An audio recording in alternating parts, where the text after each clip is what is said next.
Belial is the Grand Master of the First Company of the Dark Angels, also known as the Deathwing. Grand Masters, of course, acting like captains for the companies of the Dark Angels.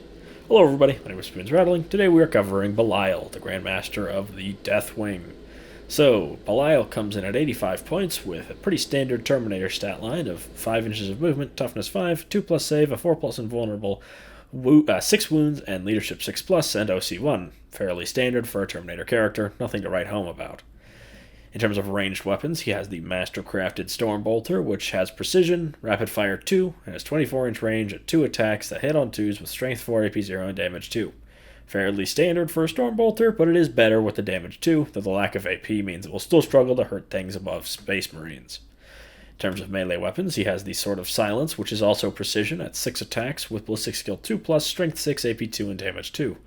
Now this profile is pretty disappointing given the fact that it is pretty much the exact same as the one that the Deathwing Knights can get with their power swords, which isn't great. In terms of abilities, his Grand Master status means that units in his models in his unit gain precision when they land critical hits, which is a mostly pointless rule, as I believe the Deathwing literally have a stratagem to give them precision, and if not, it doesn't really matter because this guy already has precision, and it's also only on critical hits, which is extremely uncommon, and can't really be relied on to snipe out a character. He also has strikes of retribution, when attacks are allocated to this model, so this model specifically. After the attacks are made, roll d6 for each attack, max of 6. On a 4+, they suffer 1 mortal wound for each. In reality, this is, while a fun rule, almost entirely pointless.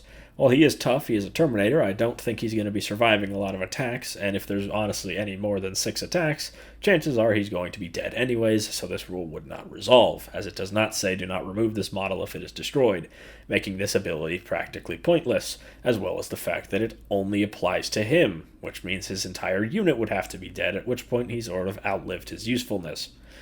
Overall, these abilities are very, very weak and are significantly worse than the standard Terminator Captain, and this guy has all the downsides of being an epic hero. You can't run multiple of him, and he can't have enhancements.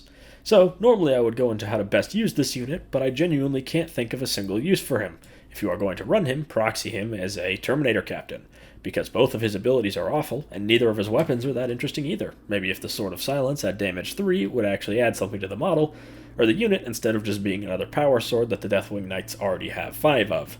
I guess you could have him leading the normal Deathwing Terminators to get some sniper fire with, say, their plasma cannon, but that seems very roundabout and also would be better served by a librarian. Overall, Belial is 85 points for effectively 1 extra Deathwing Knight with a damage 2 combi bolter. Everything else he adds is completely peripheral and also locks you out of free stratagems and rerolling charges or +1 to wound and extra durability from a chaplain. My best use case scenario for this guy, if you want to use his extremely boring model, is to run him as a Terminator Captain. I'm sorry to all the Belial fans that don't exist, but this guy sucks, his model is boring, and it was boring before his update too. Bye-bye, Belial. Anyways, like, comment, and subscribe. I've been Spoons Rattling.